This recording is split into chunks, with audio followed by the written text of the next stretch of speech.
點解會咁要好好保護你嘅遺囑咧？其實其中一個原因咧就係遺囑係可以 challenge 嘅。即係點啊？即係我明明係俾我老婆噶啦，咁就 challenge 咩？係啦，嗱個 challenge 嘅地方咧就係佢首先會知道究竟呢張遺囑係咪真嘅？記唔記得小甜甜嘅故事？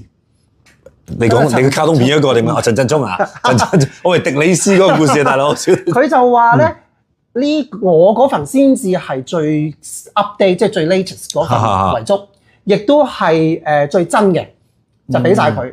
咁話個個都話自己份真㗎，係啦，你整份假出嚟都話自己真㗎。有啲人梗係話唔制啦，咩都俾晒你，冇可能啊嘛。咁你就要去嗱，淨係呢件事已經要上 court，要上法庭。咪住先，你為咗有兩個見證人，乜嗰兩個見證人走出嚟話呢份嘢流嘅咪得咯？